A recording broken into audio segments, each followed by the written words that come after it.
Bab 3031 Struktur Klan Pangu. Anggota Klan Pangu masih berjuang. Tidak ada sedikit pun petunjuk pencerahan dan kebijaksanaan yang seharusnya dimiliki oleh manusia beradab dalam dirinya. Sebaliknya, ia dipenuhi dengan kesederhanaan, kecerobohan, dan kebiadaban seperti binatang prasejarah. Ia sama sekali tidak takut mati. Sebaliknya, ia menyia-nyiakan sisa vitalitasnya dan mencoba berdiri dengan keempat kakinya, tetapi gagal lagi dan lagi. Pada akhirnya, dia benar-benar pingsan. Dadanya naik turun dengan cepat saat dia meraung seperti banteng. Suaranya perlahan melemah. Dia sudah mati. Tidak ada lagi gelombang otak yang dikirim. Kesombongan, kebrutalan, dan kebrutalan di wajahnya membeku menjadi kebingungan dan kehilangan. Liao menunggu dengan sabar untuk waktu yang lama. Kemudian, dia meminta si hitam kecil untuk memeriksa dan memastikan bahwa fungsi tubuh anggota klan Pangu telah terputus sepenuhnya.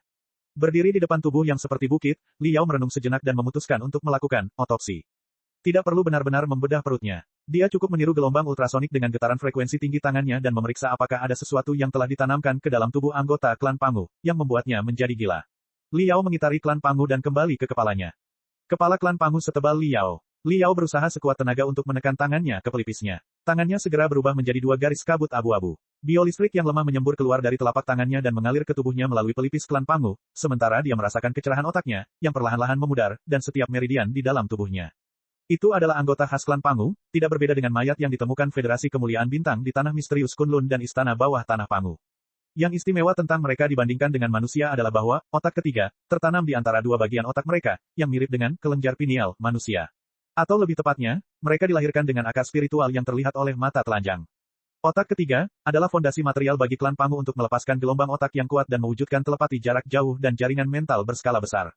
Itu juga merupakan anugerah alami yang memungkinkan klan Pangu untuk berkomunikasi dengan makhluk cerdas pada basis karbon berbeda dan menjadi pemimpin aliansi peradaban Pangu. Sayangnya, ada pro dan kontra dalam segala hal. Setiap keuntungan evolusi memiliki harga yang mahal. Klan Pangu berada di jalur evolusi yang salah. Atau lebih tepatnya, evolusi otak mereka terlalu ekstrim. 20. Memang benar bahwa, otak ketiga, dapat melepaskan gelombang otak dan mencapai pikiran telepati berkecepatan tinggi, tetapi panas, oksigen, dan konsumsi energi semuanya sangat besar. Mungkin, klan Pangu pada awalnya secara tidak sengaja menemukan misteri komunikasi pikiran dan serangan mental. Klan Pangu, yang paling ahli dalam komunikasi pikiran dan serangan mental, mengambil keuntungan dalam persaingan sengit untuk bertahan hidup dan berevolusi sedemikian rupa. Selama bertahun-tahun, untuk membawa otak ketiga, yang semakin membesar, dan untuk memproses data luar biasa yang ditransmisikan secara telepati, mereka harus mengembangkan separuh otak kiri dan separuh tengkorak kanan yang semakin membesar, termasuk sistem pendingin yang tidak dimiliki otak manusia, serta sistem transmisi dan penyimpanan energi khusus yang memasok otak super. Untuk mengakomodasi sistem tersebut, klan Pangu tumbuh semakin besar. Pada akhirnya, mereka semua tingginya rata-rata lebih dari 20 meter, hampir setinggi reptil terbesar. Dengan kata lain, klan Pangu tidak membutuhkan tubuh sebesar itu. Hanya karena mereka memiliki kepala yang sangat besar, mereka harus mengimbangi tubuh yang sangat besar dan kikuk itu. Lalu, mungkinkah untuk mengubah cara evolusi dan hanya menumbuhkan kepala yang sangat besar sambil menjaga tubuh tetap sama persis, atau bahkan mengalami kemunduran sepenuhnya? Makhluk aneh seperti itu telah muncul dalam banyak novel fantasi, termasuk rencana hantu karya Lu Qingchen. Akan tetapi, tubuh makhluk hidup cerdas berbasis karbon merupakan sistem yang sangat rapuh dan padat. Apa yang disebut tubuh tidak hanya dimaksudkan untuk mendukung pergerakan otak. Tubuh juga bertanggung jawab atas penyerapan dan pencernaan nutrisi yang dibutuhkan otak. Otak klan Pangu, khususnya, harus terus-menerus dipasok dengan oksigen yang membara. Otak klan Pangu seringkali memerlukan operasi intensitas tinggi untuk mencapai komunikasi mental dan serangan mental. Suhunya seringkali dinaikkan hingga hampir 100 derajat. Untuk menurunkan suhu, klan Pangu juga memiliki sejenis cairan tubuh yang berbeda dari darah dan mirip dengan cairan pendingin. Cairan tubuh harus bersirkulasi dengan kecepatan tinggi ke seluruh tubuh dan didinginkan oleh aliran panas yang dipancarkan oleh kerutan di kulit. Hanya dengan tubuh yang besar dan area kulit keriput yang cukup besar, cairan pendingin dapat dikembalikan ke suhu yang sangat rendah setelah satu putaran sirkulasi dan melindungi otak yang panas lagi. Otak, tempat bergantungnya emosi, pembawa pikiran, dan tempat tinggal jiwa, meskipun beratnya kurang dari 1/20 berat tubuh manusia, mengonsumsi lebih dari 1/3 oksigen dan nutrisi. Bagi seorang kultivator seperti Liao, otaknya mungkin mengonsumsi hampir semua oksigen dan nutrisi. Bagaimana dia bisa hidup tanpa tubuh yang kuat? Oleh karena itu, orang-orang aneh yang hanya memiliki otak tetapi tidak memiliki tubuh tidak akan pernah bisa berevolusi di alam kecuali mereka didukung oleh perangkat mesin dan sistem sirkulasi biokimia yang lengkap. Sama seperti kehidupan di alam tidak akan pernah berevolusi menjadi organ yang tampak efisien seperti roda. Liao memperkirakan bahwa tubuh yang besar, berat, dan kikuk bukanlah masalah besar di planet asal klan Pangu. Banyak ahli biologi, kosmologi, dan arkeolog percaya bahwa planet asal klan Pangu kemungkinan besar adalah planet dengan kepadatan dan massa rendah, kandungan oksigen tinggi, dan suhu rendah. Semakin rendah massa, semakin rendah pula gravitasinya. Bersama dengan kandungan oksigen tinggi, makhluk hidup dapat tumbuh tak terkendali. Bahkan jika beratnya puluhan ton, mereka masih dapat bergerak secepat burung layang-layang. Suhu rendah secara alami membantu mendinginkan otak, yang membuat klan Pangu tidak terlalu khawatir otaknya akan kepanasan. Begitu saja, klan Pangu berkembang pesat di planet asal mereka, mengembangkan peradaban yang cemerlang, dan terbang meninggalkan planet induk mereka. Setelah mereka terbang keluar dari planet induk mereka dan menjelajahi banyak planet yang dapat dihuni, mereka menemukan bahwa planet induk mereka, planet yang bermassa rendah, bergravitasi rendah, beroksigen tinggi, dan berudara dingin, merupakan pengecualian yang langka. Sebagian besar planet yang dapat dihuni adalah planet standar dari sudut pandang manusia seperti Empyrean Terminus dan Heaven's Origin, yang berarti bermassa tinggi, bergravitasi tinggi, beroksigen rendah, dan bersuhu relatif tinggi. Sudah terlambat. Mereka telah berjalan sejauh ini di jalan evolusi. Dapat dikatakan bahwa seluruh peradaban mereka didasarkan pada pikiran telepati dan serangan mental. Bagaimana mereka dapat menghentikan teknik mereka yang paling kuat dan memulainya kembali, sehingga mengubah bentuk kehidupan mereka sepenuhnya. Oh, itu mungkin saja. Itu juga alasan mengapa klan Pangu ingin menciptakan manusia. Dibandingkan dengan tubuh klan Pangu, tubuh manusia mungkin memiliki 100 kekurangan, tetapi 3 kelebihan, konsumsi energi rendah, kemampuan beradaptasi tinggi, dan potensi besar, sudah cukup untuk memenangkan persaingan bertahan hidup dengan tenggat waktu 1 juta tahun. Li Yao merasakan setiap organ klan Pangu dengan cermat, terutama sistem pendingin yang menakjubkan. Itu adalah sistem sirkulasi cairan yang ratusan kali lebih tipis dan lebih rumit daripada pembuluh darah dan saraf, termasuk pori-pori pembuangan panas yang tersembunyi di dalam kerutan kulit. Efisiensi pembuangan panas unit daya sebanding dengan kapal antariksa. Itu memang arah evolusi yang luar biasa. Seperti yang kuduga, sel-sel otakku telah terbakar habis. Seluruh otakku berantakan, bahkan para dewa pun tidak dapat menyelamatkanku. Tidak mudah bagi klan Pangu untuk bertahan hidup, membangun, dan bertarung di planet yang tak terhitung jumlahnya dengan tubuh yang kikuk dan berlebihan seperti itu. Li Yao menghela napas. Semakin banyak yang ia pelajari tentang klan Pangu, semakin ia merasa bahwa klan Pangu tidak dibunuh oleh klan Nuwa, dan tentu saja bukan oleh manusia, tetapi oleh kekurangan evolusi mereka sendiri, atau lebih tepatnya, oleh hukum surgawi, yang membatasi kehidupan cerdas makhluk berbasis karbon agar tidak melampaui batas dan alam semesta. Ketika sedang merenung, Li Yao tiba-tiba merasakan ada garis-garis tidak rata di bagian dalam pergelangan tangan kiri anggota klan Pangu tersebut. Itu adalah rune yang sangat halus yang tersembunyi di antara kerutan, yang tampak seperti pola rumit yang tak terhitung jumlahnya yang saling tumpang tindih. Bahasa standar klan Pangu tampak seperti tato manusia.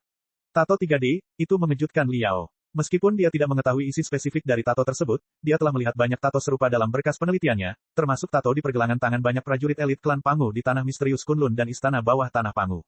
Tampaknya itu merupakan simbol keberanian klan Pangu, yang diwariskan setelah perang saudara yang mengguncang bumi antara klan Pangu dan klan Nuwa. Dengan kata lain, anggota klan Pangu memang berasal dari era prasejarah dan merupakan prajurit elit yang terlatih dengan baik. Dia jelas bukan orang barbar primitif. Bagaimana itu mungkin? Para prajurit elit klan Pangu mahir dalam semua jenis teknik misterius. Mereka dapat menggunakan baju besi berskala besar yang mirip dengan pakaian kristal dan peralatan sihir yang mengerikan. Serangan mental mereka harus lebih terorganisasi dan terarah. Mereka harus mampu menanggapi pikiran telepati Li Yao. Paling tidak, mereka harus memiliki pemahaman tingkat tinggi tentang status otak mereka dan tahu kapan harus mendinginkannya alih-alih meluncurkan serangan mental secara sembrono dan membakar diri mereka sendiri sampai mati. Menatap mata kotor klan Pangu, Li Yao merasa sangat bingung. Ia mengira bahwa anggota klan Pangu tersebut adalah orang, barbar, yang hidup menyendiri di lingkungan alam, layaknya manusia yang tumbuh di hutan belantara. Tetapi tato di pergelangan tangannya tidak dapat disangkal lagi menunjukkan bahwa ia pernah menjadi anggota suku tersebut dan memiliki kebijaksanaan yang luar biasa. Mungkinkah? Sambil berpikir keras, Li Yao bergumam pada dirinya sendiri. Memang benar bahwa klan Pangu mendapatkan kembali emosi dan keinginan mereka, tetapi harganya adalah hilangnya akal sehat dan kebijaksanaan sepenuhnya. Rasanya seperti, emosi dan keinginan adalah sungai yang terlalu ganas. Awalnya mereka disegel dan dicekik, tetapi ketika segelnya benar-benar rusak, alirannya tidak dapat dihentikan, dan bahkan akal sehat dan kebijaksanaan pun hanyut. Itulah satu-satunya penjelasan yang masuk akal. Tapi itu jelas bukan jawaban yang diharapkan Li Yao. Tentu saja, dia bukan satu-satunya anggota klan Pangu yang menjadi gila setelah kebangkitannya. Long Yangjun, Ding Lingdang, dan yang lainnya mungkin telah bertarung melawan klan Pangu yang marah sejak lama. Jatuhnya kapal luar angkasa Long Yangjun adalah buktinya. Lalu, di mana sisa klan Pangu, Long Yangjun, Ding Lingdang, dan yang lainnya? Bab 3032 Pemanggilan Leluhur. Dengan jatuhnya, cahaya kristal, dan lokasi klan Pangu sebagai pusatnya, Li Yao meluncurkan pencarian dengan radius lebih dari 100 km.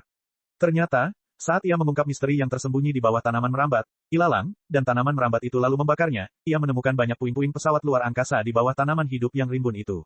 Azure Dragon, Tiger of the Sky, Gold Hammer, Nine-Headed Dragon, mereka semua adalah kapal perang terestrial yang dapat bergerak bebas dalam ruang hampa tanpa gravitasi dan atmosfer dengan gravitasi tinggi. Kapal perang, seperti Lightspeed Crystal, berubah menjadi puing-puing yang bengkok dan ditelan oleh tanaman yang tumbuh liar. Tidak banyak penemuan berharga di dalamnya. Namun, Li Yao menemukan banyak tulang berserakan di dekat puing-puing kapal perang. Tulang-tulang itu panjangnya beberapa meter dan berwarna emas gelap, yang menunjukkan bahwa tulang-tulang itu milik klan Pangu, bukan manusia. Mungkin, Di tempat ini juga terdapat banyak mayat manusia, tetapi mereka telah ditelan oleh tanaman dan jamur seperti daging dan darah klan Pangu. Hanya tulang paha emas yang paling tebal dan paling kokoh yang dapat menahan beban puluhan ton yang sulit dihancurkan. Jadi, ketika armada penjelajah manusia terkemuka Ding Lingdang, Long Yangjun, dan Li Linghai memasuki makam kaisar tertinggi, hal pertama yang mereka temui bukanlah penyergapan Lu Qingchen melainkan sekelompok anggota klan Pangu yang gila. Li Yao memeriksa kerusakan setiap pesawat luar angkasa dengan saksama, tidak meninggalkan jejak apapun, dan menyimpulkan penyebab luka dengan pengalamannya yang melimpah dalam pemurnian.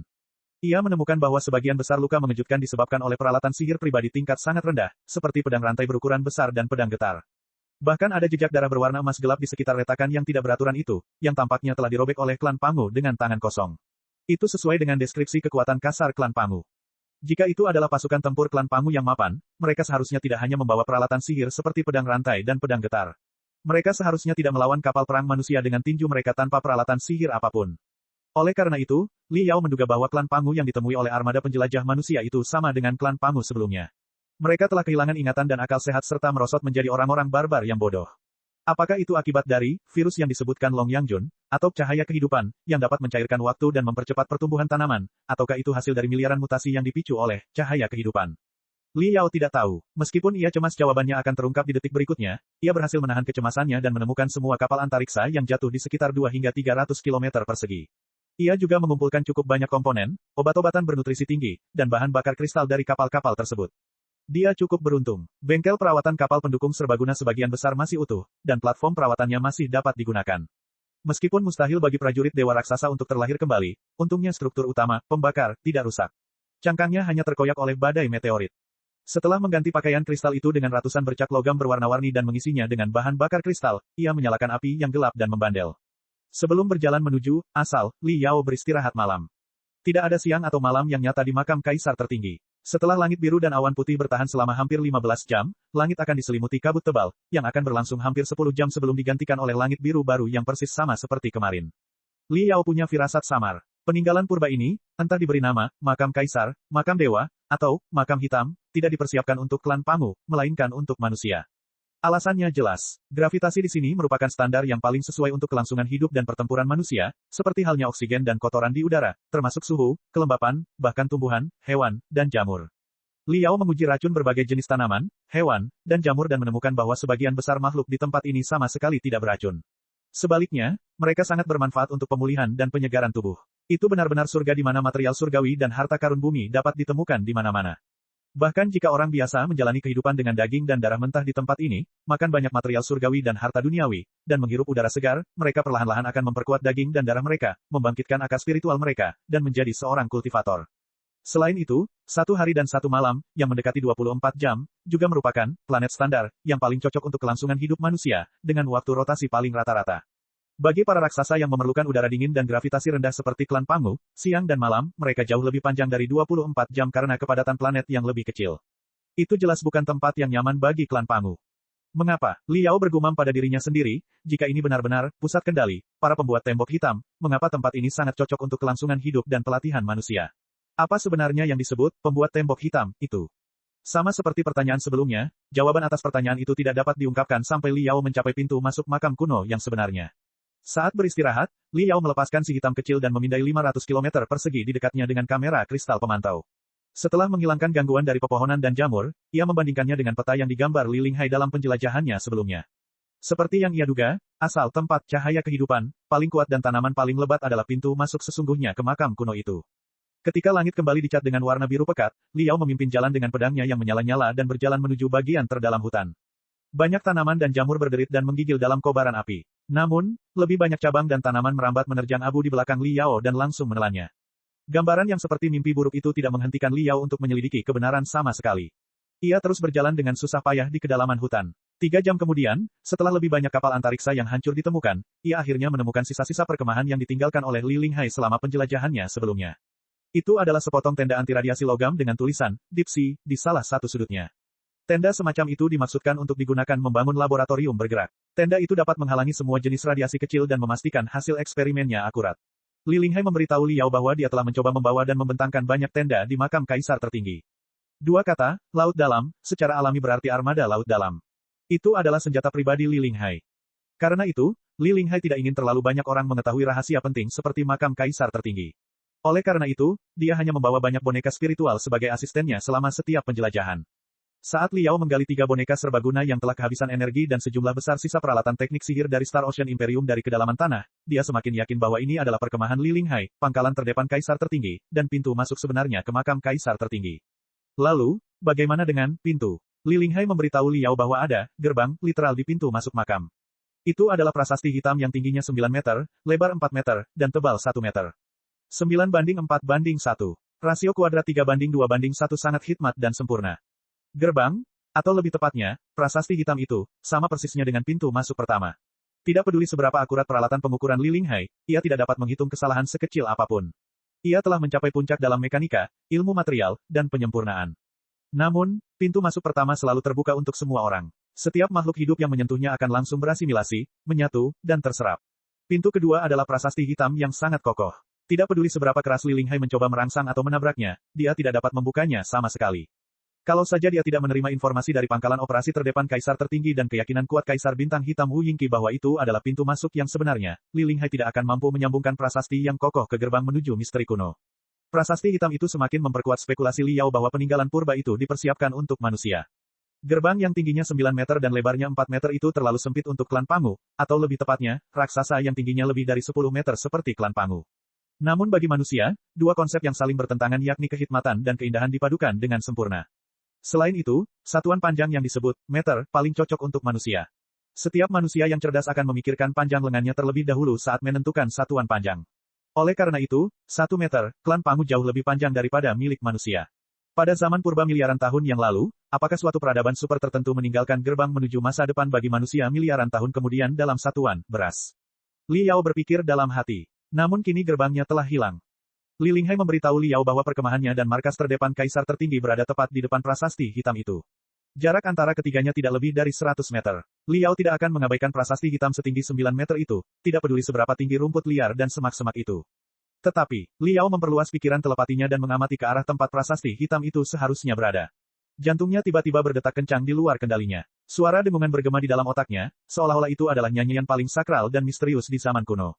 Apa-apaan ini? Melihat bentuk terbaru dari prasasti hitam tepat di depannya, Liao tercengang dan berseru. Bab 3033 Celah Hitam. Tempat di mana prasasti hitam itu seharusnya berada ternyata kosong, tetapi ada banyak celah hitam yang mengambang di udara. Liao tidak tahu bagaimana menjelaskan hal-hal seperti itu. Mereka seperti cabang-cabang pohon yang telah digali dan dibakar menjadi bubuk karbon sebelum dipadatkan menjadi bentuk yang paling aneh dan paling bengkok. Mereka juga seperti mayat-mayat seniman gila yang terbakar yang terinspirasi oleh mimpi buruk. Ratusan celah hitam nyata di dunia 3 dimensi sama sekali tidak terpengaruh oleh gravitasi. Celah-celah itu mengeluarkan riak-riak seperti jaring laba-laba seolah-olah tertanam di udara. Celah terkecil panjangnya sekitar 3 hingga 5 meter dan mengeluarkan banyak gelombang dan tentakel. Jurang yang terbesar memiliki puluhan akar, dengan panjang dan lebar lebih dari 100 meter. Apakah ini lubang cacing? Liao merasa sulit mempercayainya. Ketika dia melakukan lompatan luar angkasa, dia telah melihat atau memindai lubang cacing dengan peralatan sihirnya lebih dari sekali. Yang disebut lubang cacing sebenarnya bukanlah lubang bundar. Sebagian besar lubang cacing berbentuk retakan yang sangat bengkok, yang sangat mirip dengan retakan hitam di depannya. Namun, lubang cacing itu adalah celah antara alam semesta 3 dimensi dan ruang 4 dimensi. Lubang cacing itu seharusnya tidak memiliki tubuh yang nyata. Lubang cacing itu bahkan seharusnya tidak terlihat oleh mata telanjang dan hanya bisa dipindai oleh pikiran telepati dan gelombang spiritual. Bagaimana bisa seperti ini? Terlihat, tersentuh. Liao bahkan merasa bahwa, lubang cacing padat, itu adalah bekas spesies asing berbentuk aneh yang telah terbakar oleh api di kedalaman neraka.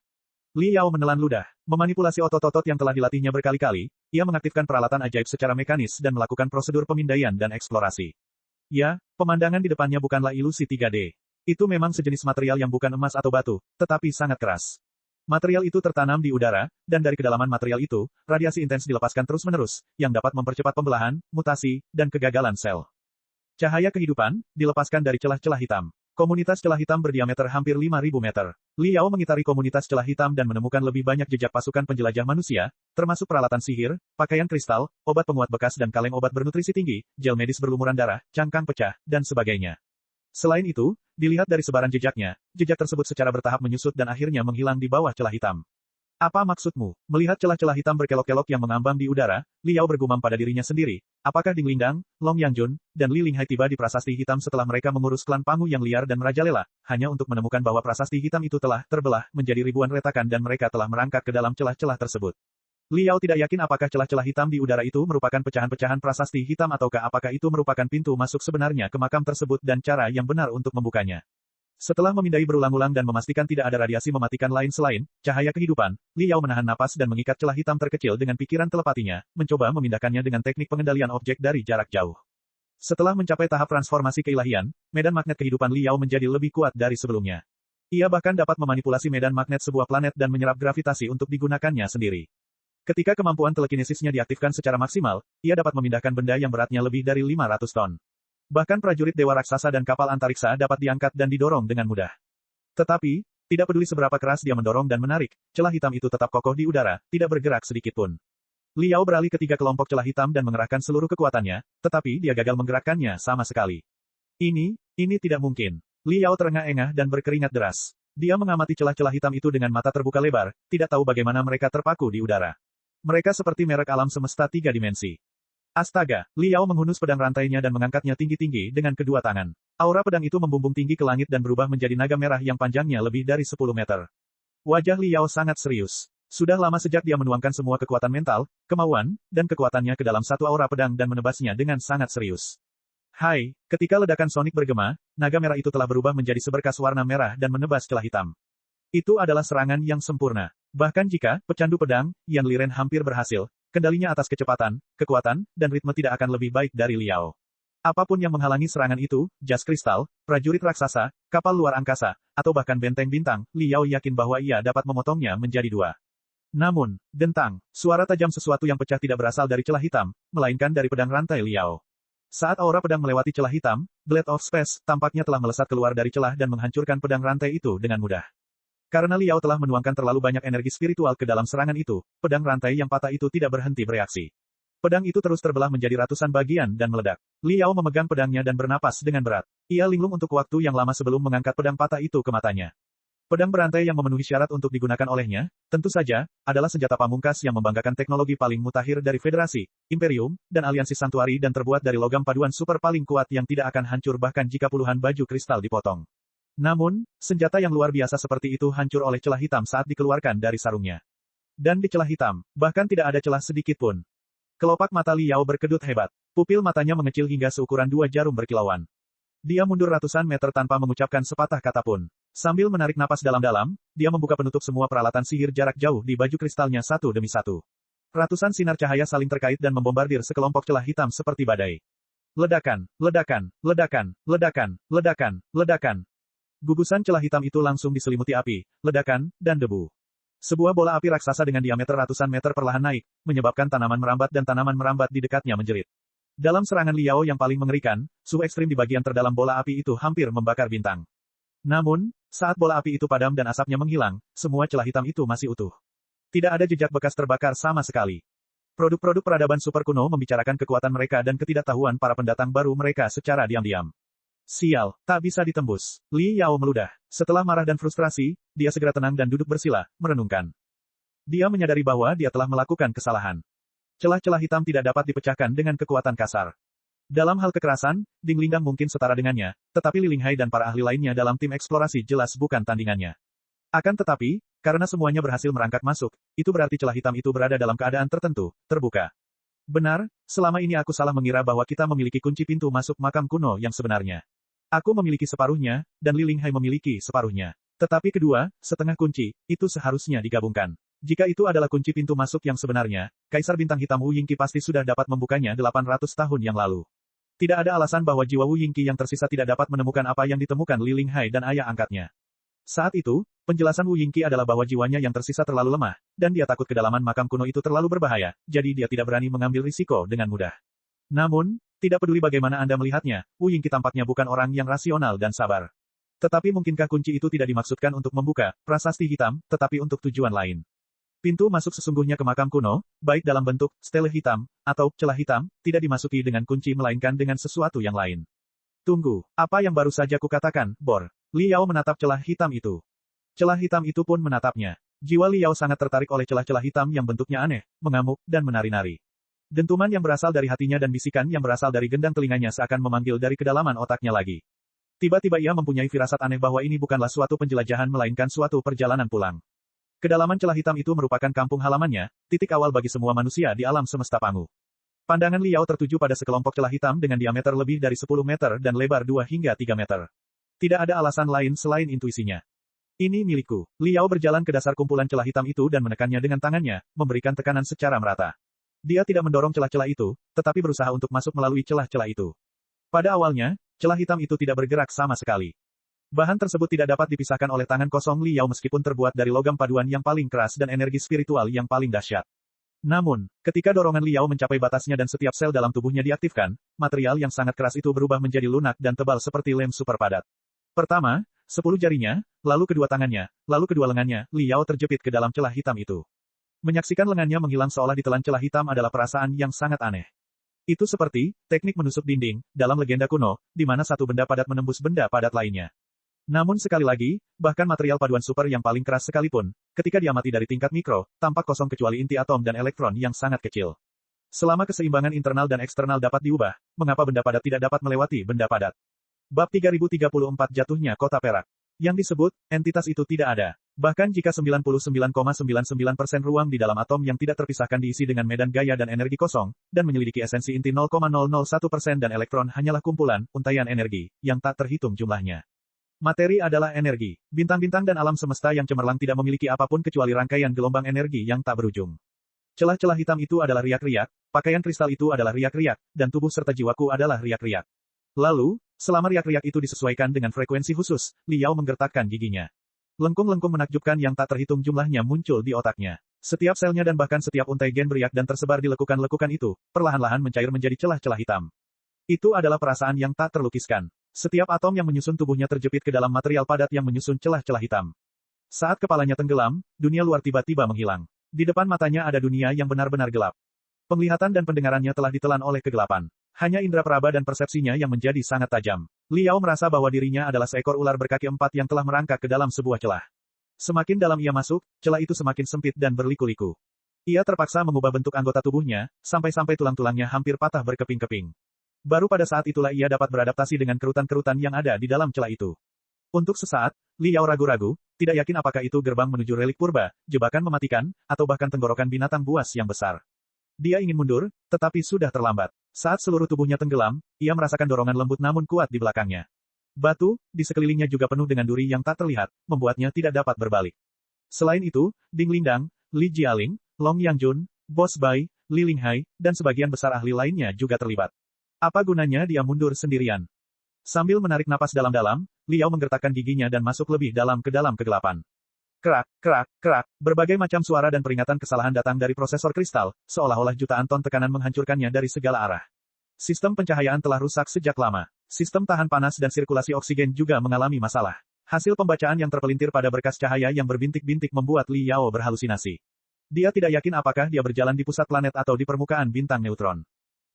Tekanan berat itu menghantuinya dan menghancurkan anggota tubuhnya. Pertama, anggota tubuhnya, lalu tubuhnya, dan akhirnya kepalanya. Liao merasa bahwa dia telah ditekan menjadi monster cacat yang anggota tubuhnya panjangnya puluhan meter dan kepalanya berbentuk oval. Dia tidak bisa menahan diri untuk tidak berteriak. Namun, ini masih jauh dari kata berakhir. Tekanan itu meresap ke dalam daging dan darahnya seperti racun hitam dan langsung menekan serta membentuk ulang sel-selnya. Setiap sel seperti buah anggur montok yang diinjak dan meledak dengan suara, bobo. Awalnya, mereka berubah menjadi tumpukan lumpur, lalu tumbuh tanpa kendali seperti sel kanker.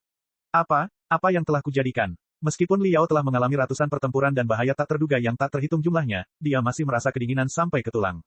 Kalau sekarang dia diberi cermin, dia pasti tidak akan berani melihat dirinya sendiri sekarang. Kompresi, yang ada di mana-mana dan tak tertahankan itu berlangsung sekitar 10 menit, atau 10 jam, atau bahkan 10 hari dan 10 malam. Akhirnya, Liao tidak tahan lagi. Air mancur berwarna-warni muncul di depan matanya, dan tirai pelangi yang terbuat dari miliaran sinar cahaya terbentang perlahan. Segala macam halusinasi dan halusinasi pendengaran membanjiri pikirannya. Kehidupannya, tawa keluarga dan teman-temannya, dan penampilan rumahnya. Tentu saja, bumi yang misterius itu tidak terkecuali. Ini adalah pengalaman mendekati kematian yang sangat jelas. Lalu, bagaikan roller coaster yang perlahan mencapai puncaknya, semuanya tiba-tiba jatuh dan melaju hingga maksimum. Liao merasa bahwa ia telah mencapai kecepatan cahaya. Semua ilusi dan pelangi glamor terseret ke dalam sinar cahaya yang memanjang tak terhingga, yang saling menjalin dan membentuk labirin tak berujung tanpa pintu masuk dan keluar. Astaga, astaga, astaga, astaga. Pada setiap dinding labirin, Awalnya kecerahan putih menyilaukan bersinar, sebelum riak hitam menyebar dan membentuk gambar 3D jelas yang berubah dari hitam putih menjadi glamor. Semua gambar itu menggambarkan kota indah yang tampaknya terbuat dari perak dan cermin. Bentuk dan gaya kota itu mirip dengan kota klan Pangu yang ditemukan Li Yao di alam misterius Kunlun. Semua gedung pencakar langit berbentuk persegi tanpa garis-garis yang berlebihan atau hiasan yang tidak perlu. Namun, kota klan Pangu di tanah misterius Kunlun berwarna hitam tak bernyawa. Selain kesungguhannya, kota itu memberikan perasaan yang sangat menyedihkan. Meskipun, kota perak, mengadopsi gaya arsitektur dan perencanaan yang sama, bangunan-bangunannya pada umumnya lebih tinggi, ramping, dan ramping. Bersama dengan kecemerlangan perak yang berkilauan, kota itu memberikan perasaan ringan, tajam, dan masa depan. Li Yao belum pernah melihat kota seindah itu. Dia tidak pernah merasakan penelitian, eksplorasi, dan dekripsi yang begitu intens di kota manapun. Itu benar-benar kota yang termasuk dalam lautan bintang dan masa depan. Sangat disayangkan bahwa kota ini hanya tampak seperti kota perak dalam beberapa gambar 3D. Dalam sebagian besar gambar 3D, kota perak telah menjadi medan perang tempat ledakan, keruntuhan, dan teriakan terjadi di mana-mana. Dalam beberapa gambar 3D lainnya, kota perak bahkan telah berubah menjadi kuburan tak bernyawa. Masa depan yang gemerlap telah dirusak oleh darah dan otak yang kering. Ini, Li Yao tidak mengerti mengapa begitu banyak kejadian yang mengejutkan dan menggemparkan tiba-tiba muncul di depan matanya. Seolah-olah ada semacam kekuatan yang secara langsung mengganggu saraf optiknya dan bahkan sel-sel otaknya dan mengirimkan informasi berharga kepadanya, memungkinkannya untuk mengamati kejatuhan dan kehancuran kota perak dari berbagai perspektif yang berbeda. Akan tetapi, baik penjaga maupun penyerang membuat Li Yao terdiam lama sekali. Ia mengira akan terjadi perang besar antara klan Pangu dan klan Nua. Namun, penjaga di balik tembok kota adalah klan Pangu, klan Nua, klan Kuafu, dan klan Hawi, ke-13 spesies aliansi peradaban Pangu semuanya telah tiba. Mereka mengenakan baju zirah prasejarah tercanggih, platform terbang peralatan sihir yang kuat yang sebanding dengan prajurit dewa raksasa. Bahkan Li Yao tidak dapat melihat melalui berbagai peralatan sihir di tangan mereka. Di belakang mereka berdiri benteng terapung dengan diameter lebih dari 100 meter. Busur listrik yang beriak di permukaan seperti naga yang hidup. Namun semua itu tidak membuat musuh mereka takut, karena para penyerang yang hendak menghancurkan seluruh kota perak bukanlah makhluk cerdas sama sekali, melainkan binatang buas yang tingginya lebih dari 20 meter. Itu seperti hasil penggabungan ratusan reptil dan arthropoda yang paling jelek dan paling buruk rupa, lalu memperbesarnya ratusan kali lipat dengan mutasi radiasi. Kulit mereka yang buruk rupa penuh dengan kerutan. Mereka secara alami mampu melepaskan busur listrik yang kuat, medan interferensi, dan perisai spiritual, yang memberikan binatang seperti bukit itu kemampuan untuk menjadi kebal. Sementara itu, mereka dapat menghancurkan tembok kota dengan listrik bertegangan tinggi atau gedung pencakar langit setinggi ratusan meter dengan tabrakan sederhana. Mungkin itu adalah gelombang binatang buas paling ganas dalam sejarah Pangu Universe. Selama ada 3 hingga 5 binatang buas seperti itu di Blood Demon Sector, itu akan cukup untuk menerobos ibu kota Star Glory Federation. Itu adalah pertempuran epik yang sesungguhnya. Meskipun binatang buas itu sangat besar, brutal, dan mengerikan, para pembela masih menjaga garis pertahanan terakhir dengan peralatan sihir yang luar biasa dan serangan yang memukau. Pedang mereka dapat memicu suhu hampir 10.000 derajat, meriam kristal yang dipasang di bahu mereka dapat menembakkan rentetan yang bahkan lebih kuat daripada persenjataan super manusia, dan bahkan ada Thunder Palms khusus yang dapat menelan semua reaksi energi spiritual dalam beberapa kilometer persegi secara instan dan meruntuhkan medan gaya interferensi dan medan anti-gravitasi yang menopang tubuh semua binatang buas.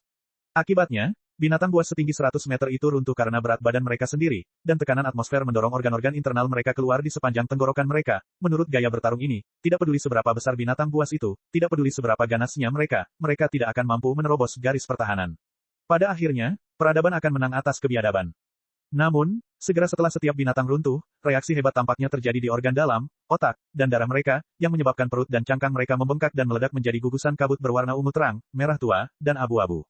Para pembela sangat waspada terhadap kabut aneh itu dan tidak berani mendekat sama sekali. Namun, kedua belah pihak kini terlibat dalam bentrokan langsung. Tidak peduli seberapa kuat peralatan sihir pihak yang bertahan, tubuh mereka pasti ternoda oleh otak dan darah binatang buas, dan kepala mereka pasti diselimuti kabut. Oleh karena itu, tidak lama kemudian, pemandangan yang mengejutkan terbentang di depan mata Li Yao. Seorang prajurit klan Pangu, yang berada di tim pertahanan dan mengenakan helm serta baju besi pelat, kulitnya tertutupi oleh baju besi itu dengan sempurna. Selain itu, jelas terlihat bahwa ada oksigen terkompresi di balik baju besi itu.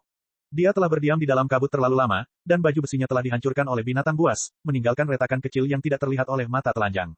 Kabut merayap masuk melalui celah-celah seperti serangga yang tak terlihat. Dia hendak menebas binatang buas dengan pedangnya ketika dia tiba-tiba bergerak dengan keras dan mulai menari-nari. Krek, krek, krek, krek, baju zirah yang tidak bisa dihancurkan itu terkoyak dari dalam, memperlihatkan kulit abu-abu yang penuh benjolan dan kerutan. Pada saat ini, tunas merah terang yang tak terhitung jumlahnya tumbuh dari kerutan dan berkembang menjadi tentakel tebal dengan kecepatan yang terlihat, yang mengikat prajurit klan Pangu. Bab 3035, Orang Dicelah. Ini tidak mungkin. Li Yao membuka matanya dan melihat tentakel-tentakel keluar dari tubuh prajurit klan Pangu yang melilit anggota badan dan tubuhnya. Kemudian, setelah serangkaian gerakan menggeliat yang menjijikkan, tentakel-tentakel itu berkembang menjadi otot, saraf, dan pembuluh darah baru, membuat tubuhnya berkembang hampir 10 kali lipat hingga tingginya hampir 50 meter. Ternyata, semua binatang buas yang menyerang kota perak adalah mutasi dari klan Pangu, klan Nua, atau spesies cerdas berbasis karbon lainnya dari peradaban Pangu. Namun, mutasi semacam itu terlalu mengerikan. Dari ketinggian lebih dari 10 meter menjadi lebih dari 100 meter, masanya telah meningkat ribuan ton atau bahkan 10.000 ton. Dari mana massa sebesar itu berasal dalam waktu yang begitu singkat?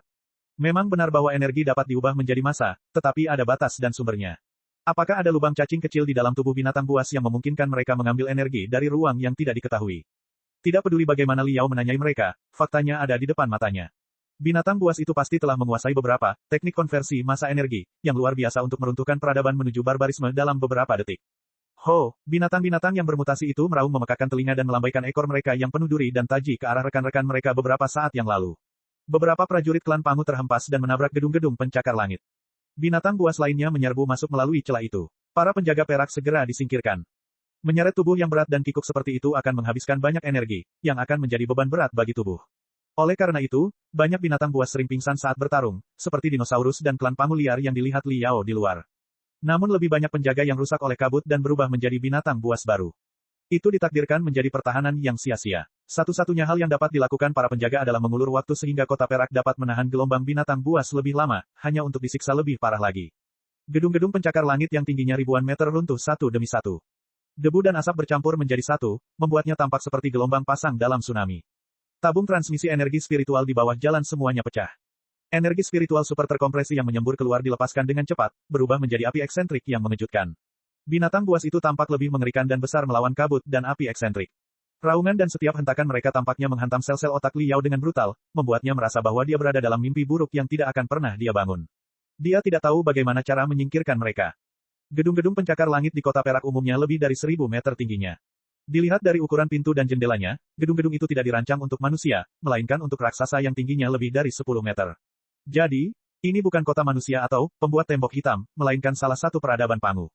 Mengapa peradaban Pangu membangun kota yang begitu indah di kedalaman makam kuno? Aku sama sekali tidak bisa melihat tepi kota itu. Itu hanyalah kota masa depan. Berapa banyak orang yang dapat ditampungnya, atau dapatkah menampung semua elit aliansi peradaban Pangu?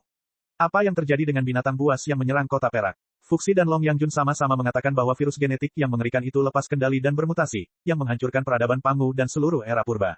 Apakah ini efek dari virus itu?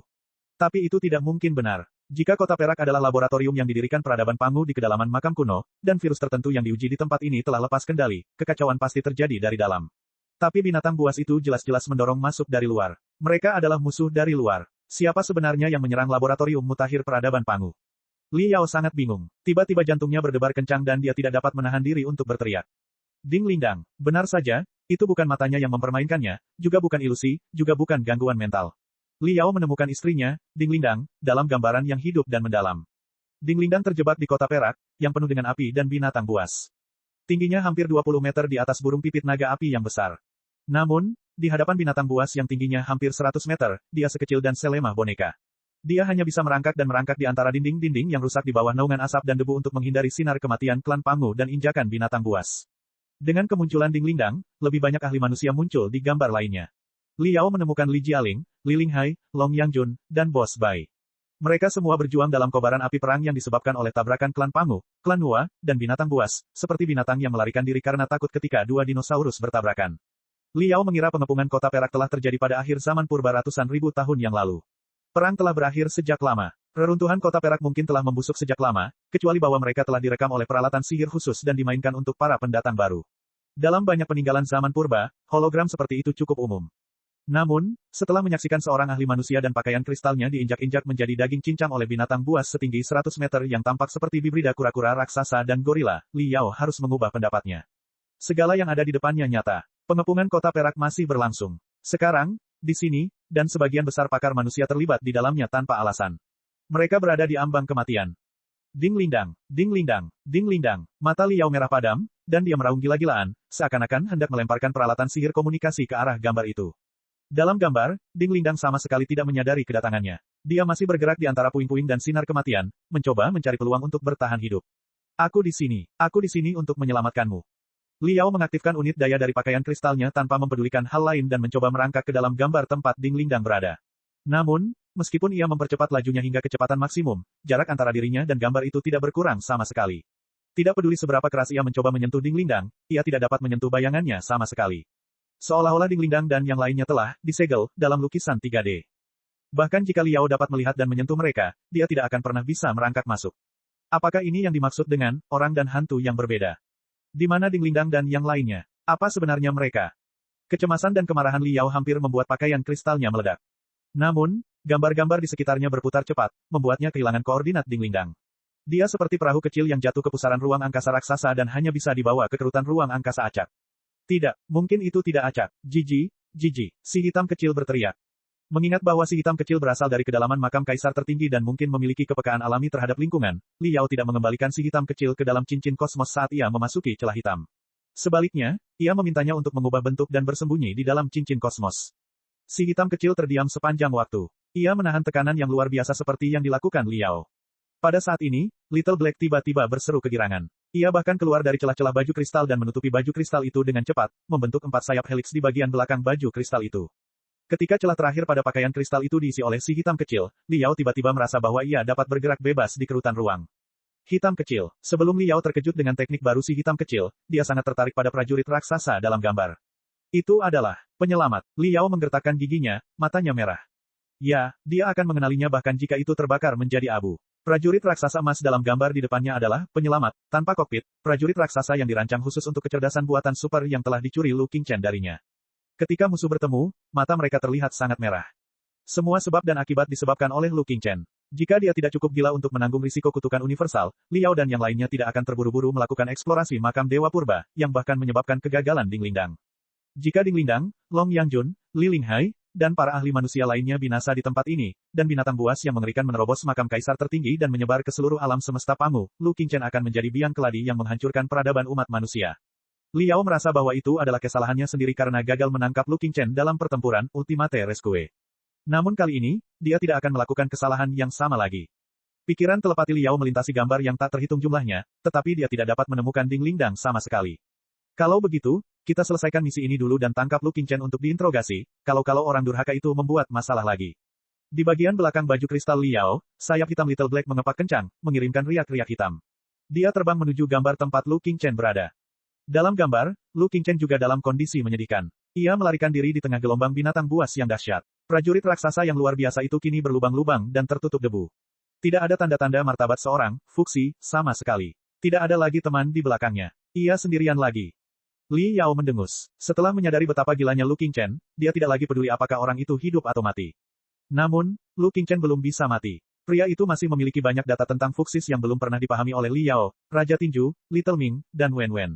Itu juga merupakan kunci yang mendorong Lu Qingchen untuk menjelajahi makam kuno kaisar tertinggi, makam ilahi, makam hitam. Bab 3036 ini semua salah istrimu. Liao terbang ke arah gambar tempat Lu Qingchen berada, seolah-olah dia telah melewati membran ruang angkasa yang tak terlihat. Tekanan berat yang selalu ada berangsur-angsur menghilang, dan dia merasakan gaya tarik lagi, yang berangsur-angsur berubah dari terbang menjadi jatuh. Dunia di sekitarnya menjadi lebih jelas. Menara-menara perak menjulang dari tanah satu demi satu, menghalangi langit dan matahari. Menara-menara itu seperti hutan primitif tempat api perak menyala, dan dia hanyalah seekor semut kecil di hutan. Liao berada di kota perak. Masih ada riak-riak samar di sekelilingnya. Ledakan dan raungan masih jauh dan tumpul. Ketika dia menyentuh dinding yang rusak atau mayat binatang buas, dia bisa melewatinya secara langsung ketika dia merasakan perlawanan yang lemah, seperti ketika dia melewati celah-celah hitam. Itu berarti integrasinya dengan kota perak belum terlalu dekat. Ruang tempat dia berada belum sepenuhnya menyatu dengan kota perak. Sementara itu, Liao terus mengamati Lu Qingchen. Lu Qingchen melarikan diri di antara bangunan-bangunan yang hancur secara diam-diam dan menghindari sebagian besar kobaran api dan injakan binatang buas. Namun, karena semakin banyak pembela berubah menjadi binatang buas, intensitas gelombang binatang buas tiba-tiba meningkat. Dia akhirnya gagal menghindar dan ditemukan oleh binatang buas yang melambaikan ratusan tentakel berpendar. Tentakel berpendar dari binatang buas itu seperti belut listrik transparan. Dengan lambaian biasa, ribuan busur listrik tajam dilepaskan dan mengikat penyelamat Lu Qingchen. Kerangka logam, penyelamat, itu hampir terkoyak. Lu Qingchen sangat kesakitan karena sengatan listrik itu sehingga Liao dapat mendengar suara benturan dan ledakan dari unit-unit penyelamat meskipun dia belum sepenuhnya meleleh ke dalam ruang. Lu Qingchen tampak menggertakkan giginya. Ledakan, ledakan, ledakan, ledakan, penutup meriam di dada sang penyelamat, menyebar secara heliks. Cahaya yang tampak seperti supernova meledak dan membanjiri perut binatang buas itu. Setelah kebuntuan singkat, binatang buas itu hancur berkeping-keping. Semua organ dalamnya menguap, meninggalkan lubang yang mengejutkan. Binatang buas itu menjerit dan menimpa sang juru selamat. Aku sudah di sana. Namun, busur listrik di antara tentakel tidak berkurang. Sebaliknya, busur listrik tersebut menjadi lebih terang dan lebih kuat. Para penyelamat tersebut sangat terkejut sehingga mereka tidak dapat berdiri untuk waktu yang lama. Lu Qingchen tidak memiliki tubuh yang nyata. Ia hanyalah hantu khayalan, basis data yang sangat rumit, dan 1 atau bahkan 100 juta keping informasi yang rumit. Ia tidak takut dengan serangan yang dapat mencabik-cabik prajurit dewa raksasa, tetapi ia tidak kebal terhadap serangan seperti busur listrik bertegangan tinggi, peralatan magis, atau gangguan informasi. Ketika ia akhirnya menendang bangkai binatang buas yang memancarkan busur listrik yang kuat itu, seekor binatang buas yang tingginya lebih dari 100 meter yang tampak seperti kepiting raksasa telah muncul di depannya. Hampir 10 kerutan muncul di kepalanya, memperlihatkan puluhan mata berkilauan yang menatapnya. Para penyelamat, yang tingginya lebih dari 30 meter itu menggigil seperti udang yang kulitnya terkelupas saat berhadapan dengan raksasa seperti itu. Pada fase pertempuran sebelumnya, Lu Qingchen telah membunuh hampir 100 binatang buas. Harga yang harus dibayarnya adalah ia kehabisan amunisi dan makanan. Kelelahan logam sang penyelamat telah mencapai batasnya, dan jiwanya telah terbakar hingga hampir runtuh. Tanpa tubuh yang nyata, ia bahkan tidak bisa meludah meskipun ia ingin. Kepiting raksasa, itu mengangkat palu tulangnya yang berdiameter lebih dari 10 meter. Setiap sendi dan setiap celah pada cangkangnya menyemburkan asap putih, yang kemudian berubah menjadi dorongan yang luar biasa. Bahkan udara pun terpelintir oleh energi potensialnya, dan api merah menyelimuti palu tulang itu. Baiklah kalau begitu. Ledakan. Liao telah sepenuhnya meleleh ke dalam kota perak. Hal pertama yang dilakukannya adalah memanggil pembakar prajurit raksasa dari cincin kosmosnya. Dengan bantuan Little Black, ia mengisi dan memasang senjata itu secepat kilat. Kobaran api yang menggelegar menyembur keluar dari kaki prajurit raksasa dan membantunya menghantam bagian belakang kepiting raksasa itu seperti meteorit. Ia mengangkat pedangnya, yang panjangnya hampir 20 meter, dan menusukkannya ke celah antara kepala dan badan. Energi spiritual yang dahsyat itu langsung dicurahkan ke setiap susunan rune serangan pada pedang itu, menyebabkan pedang itu melepaskan ribuan aliran cahaya terang karena gesekan berkecepatan tinggi dengan udara. Semuanya mengalir ke tubuh kepiting raksasa, bersama dengan ujung pedang itu. Liao memegang gagang pedangnya erat-erat. Setiap sendi, pembakar, menyemburkan api yang menyilaukan ke arah yang berlawanan. Dengan dorongan yang luar biasa, pedangnya berubah menjadi pengacau, dan merusak semua organ di dalam kepiting raksasa. Meskipun organ dalam tubuhnya tidak memiliki banyak kepekaan, dan transmisi saraf dari binatang raksasa seperti itu sangat lambat, kepiting raksasa itu tetap merasakan sakit yang luar biasa. Ia mengayunkan palu tulang dan capitnya, mencoba untuk menyingkirkan Liao dari punggungnya. Liao mengambil kesempatan untuk menarik keluar pedang dan setengah dari cangkang di punggung kepiting raksasa itu, tetapi menemukan lubang berdarah tepat di tengah tubuhnya. Astaga, seluruh lengan kanan pembakar itu tiba-tiba terpotong, memperlihatkan struktur mekanis yang halus dan kristal sumsum yang berkilauan. Energi mengerikan yang cukup untuk menghancurkan sebuah kota dikendalikan oleh susunan rune serangan yang tak terhitung jumlahnya.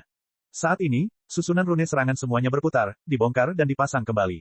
Gading yang haus darah terungkap dalam energi yang mendidih. Liao menusukkan lengan kanan si pembakar, ke luka di punggung, kepiting raksasa, hingga seluruh lengannya mencapai bahunya. Ledakan, ledakan, ledakan, ledakan, ledakan, 10.000 sambaran petir meledak di dalam tubuh kepiting raksasa. Busur listrik melonjak keluar dari celah dan kerutan di cangkangnya. Cangkang hitam kehijauan berubah menjadi merah tua dalam sekejap mata dan dimasak oleh kobaran api Liao. Kepiting raksasa itu jatuh ke tanah, menggemparkan seluruh jalan. Menginjak kepala kepiting raksasa yang terbakar, Liao menatap dingin ke arah para penyelamat yang tidak jauh dari sana. Memanipulasi penyelamat itu untuk duduk, Lu Qingchen tampak terkekeh dari dada logamnya. Namun detik berikutnya, tawanya terganggu oleh suara guntur. Liao memanipulasi pembakar untuk menarik lengan kanannya dari tubuh kepiting raksasa. Namun, busur listrik dan sinar mistis di lengan kanannya tidak padam. Sebaliknya, mereka bahkan lebih ganas dan menakutkan. Bola petir dan bola api meledak dari telapak tangannya dan menjatuhkan penyelamat itu ke tanah lagi. Ledakan, ledakan, ledakan, ledakan. Liao melepaskan rentetan kehancuran di setiap langkah yang diambilnya. Ketika pembakar itu menginjak sang penyelamat, kepala sang penyelamat hampir hancur berkeping-keping. Apa yang sebenarnya kau lakukan? Liao menyipitkan matanya.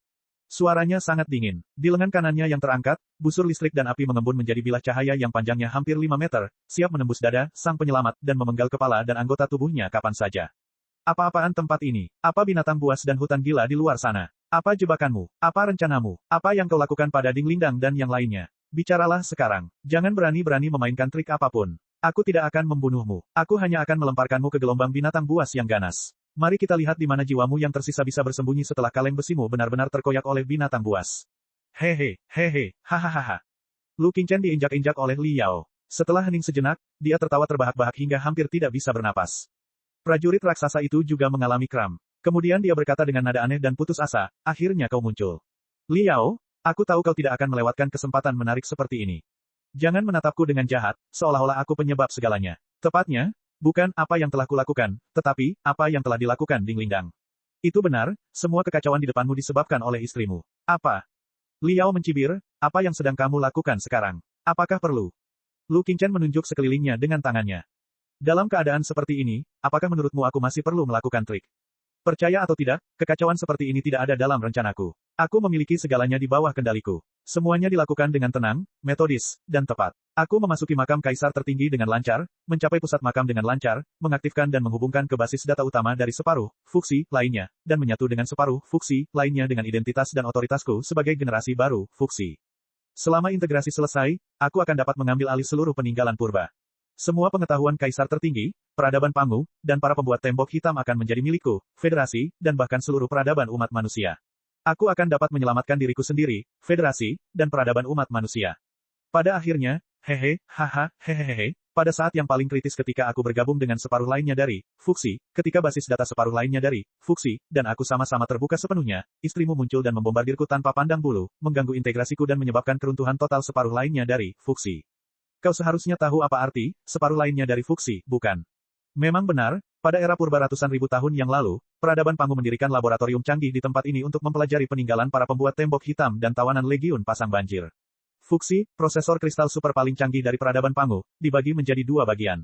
Yang disebut, separuh lainnya dari Fuxi, adalah prosesor kristal rangka utama dari laboratorium canggih. Ding Lingdang menyabotase penyatuan aku dan separuh Fuxi lainnya, yang menyebabkan hilangnya kendali laboratorium secara total. Semua jenis binatang mimpi buruk berbentuk aneh dilepaskan. Apa yang bisa kulakukan? Jika ada konsekuensi yang tidak dapat diperbaiki, seperti peradaban umat manusia dihancurkan oleh binatang buas, itu hanya bisa disebut kehendak surga, kan? Bab 3037 Wilayah Dewa. Hentikan omong kosongmu. Apa kau mencoba mengacaukan pikiranku? Li Yao mencibir. Jelas sekali bahwa binatang buas itu diserang dari luar dan tidak dilepaskan dari dalam laboratorium. Oleh karena itu, bahkan jika Ding Lingdang menyabotase integrasi Anda dan separuh Fuxi lainnya dan menyebabkan prosesor kristal mainframe laboratorium tidak berfungsi, tidak mungkin hal itu menyebabkan kekacauan seperti itu. Hanya ada satu kesimpulan. Anda berbohong. Lagi pula, kau sudah benar-benar kehilangan akal sehatmu. Selain semua yang terjadi di masa lalu, fakta bahwa kau memasang jebakan petir dengan mengorbankan 3 benteng tertinggi dan semua orang di dalamnya untuk memasang jebakan agar kami tidak memasuki makam kaisar tertinggi menunjukkan bahwa kau telah kehilangan sedikit kemanusiaanmu dan menjadi iblis sejati. Bagi iblis seperti dirimu, semakin kuat dirimu, semakin berisiko pula peradaban umat manusia. Bagaimana kami bisa membiarkanmu menyatu dengan separuh peradaban Fuxi lainnya dan mengendalikan laboratorium mutakhir peradaban Pangu?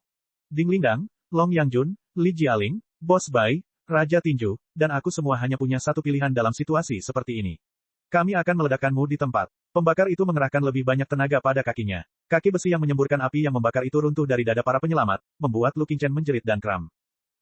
Kamu bicara omong kosong lagi. Kebenaran, kejahatan, pahlawan, iblis, Li Yao, kenapa kamu masih tidak mengerti?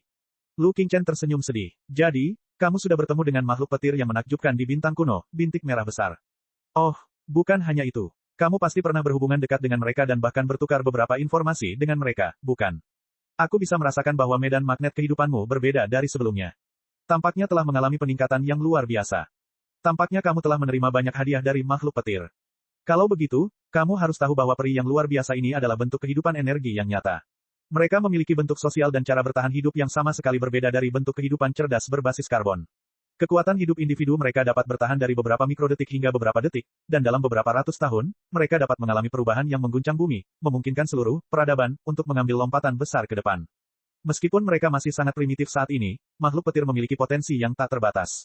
Jika mereka tidak musnah dalam bencana ledakan supernova, sangat mungkin mereka akan keluar dari galaksi asal, menduduki seluruh alam semesta Pangu, dan menghancurkan peradaban umat manusia. Ya, kemungkinan seperti itu memang ada. Sekarang setelah aku mengetahuinya, kau juga pasti bisa. Kalau begitu, aku akan bertanya kepada pahlawan besar kita, Li Yao, apakah kau sudah menghancurkan makhluk petir itu sepenuhnya? Paling tidak, apakah kau sudah berusaha sekuat tenaga untuk memadamkan harapan mereka untuk bertahan hidup? Apakah kau sudah menghilangkan kemungkinan bahwa mereka akan bergegas keluar dari planet induk? Jawabannya adalah, tidak, bukan. Pahlawan besar kita, Li Yao, sangat penyayang dan penyayang lagi. Dia menyelamatkan nyawa yang seperti kilat dan bahkan mencerahkan musuh pada tingkat tertentu, meningkatkan kemungkinan musuh akan keluar dari planet induk hingga sepersejuta, bukan? Hahaha, jangan menyangkalnya. Di ruang virtual, Ultimate Rescue, kita bertarung melawan Fuxis bersama-sama. Fragmen jiwa kita telah menyatu dengan kuat. Tidak ada seorang pun di seluruh Pangu Universe yang mengenalmu lebih baik daripada aku, Li Yao. Kalau begitu, katakanlah makhluk hidup petir benar-benar memulai jalur evolusi yang sama sekali baru di bawah pencerahanmu dalam waktu dekat. Mereka akan keluar dari planet induk mereka, memulai perjalanan ekspansi di lautan bintang, menaklukkan seluruh alam semesta Pangu, dan memusnahkan peradaban umat manusia. Siapa pelaku sebenarnya dan siapa iblis yang lebih besar? Tentu saja, bentuk kehidupan mereka sangat berbeda satu sama lain. Sangat mungkin bahwa kehidupan petir tidak memiliki konsep menaklukkan dalam arti kehidupan cerdas berbasis karbon. Bahkan mungkin saja mereka akan terintegrasi erat dengan peradaban umat manusia dan menjadi penolong terbaik bagi pasukan ekspedisi umat manusia untuk berbaris menuju multiverse. Namun bukan itu intinya. Intinya adalah, ketika Anda membuat pilihan untuk bertukar informasi dengan kehidupan petir, Anda tidak dapat memastikan apakah itu baik, jahat, atau bahkan tidak disengaja. Anda juga tidak tahu apa yang akan dibawa oleh pilihan Anda bagi peradaban umat manusia, apakah itu akan dihancurkan atau diselamatkan. Anda hanya berjudi bahwa Anda adalah seorang penjudi gila yang matanya terbakar seperti saya. Bahkan, berhentilah menyanjung dirimu sendiri dan membandingkan dirimu denganku. Liao mencibir, aku berbeda darimu. Tanganku tidak pernah ternoda oleh darah orang yang tidak bersalah. Aku tidak akan mengorbankan miliaran orang demi keadilan atau kesucian. Satu-satunya perbedaan di antara kita adalah kamu cukup beruntung untuk menang sepanjang waktu. Lu Qingchen menutup telinga kepadanya dan melanjutkan alur pikirannya. Kamu mencerahkan bentuk kehidupan informasi dan menciptakan monster seperti Xiaoming dan Wen Wen. Kamu bertaruh bahwa mereka tidak akan mengkhianati peradaban umat manusia. Kamu juga membantu kaum revolusioner merebut kekuasaan kekaisaran dan seorang diri mendorong Li Jialing ke tahta. Kamu bertaruh pada rasionalitas, kebijaksanaan, dan kesetiaannya kepada sekutu-sekutunya. Kamu beruntung dan memenangkan pertaruhan itu untuk sementara. Situasinya berkembang ke arah yang kamu harapkan. Tetapi siapa yang dapat menjamin bahwa kamu dapat terus menang dan bahwa mereka tidak akan pernah berubah? Jika mereka berubah suatu hari nanti, ribuan warga federasi akan terbunuh. Apa yang kamu sebut, tidak ternoda oleh darah orang yang tidak bersalah, hanyalah kenyamanan psikologis dari penipuan diri sendiri. Ketika kamu jatuh ke dalam kehancuranmu, mungkin di mata penduduk federasi, kamu akan benar-benar menjadi iblis yang 100 kali lebih bodoh, jahat, dan gila daripada aku. Akui saja, Liao. Dihadapkan dengan alam semesta yang tak terbatas dan pasang surut yang misterius, tidak ada yang namanya tekad yang kuat, keberanian, atau kebijaksanaan. Hanya orang gila, penjudi paling gila seperti Anda dan saya, yang memiliki peluang 1/1 miliar untuk memenangkan permainan. Tahukah Anda bagaimana para penjudi meningkatkan peluang mereka untuk menang? Tentu saja, mereka memasang taruhan di kedua sisi. Demi masa depan peradaban umat manusia, Anda dan saya akan memasang taruhan di dua arah yang berbeda. Intinya, apakah ada perbedaan?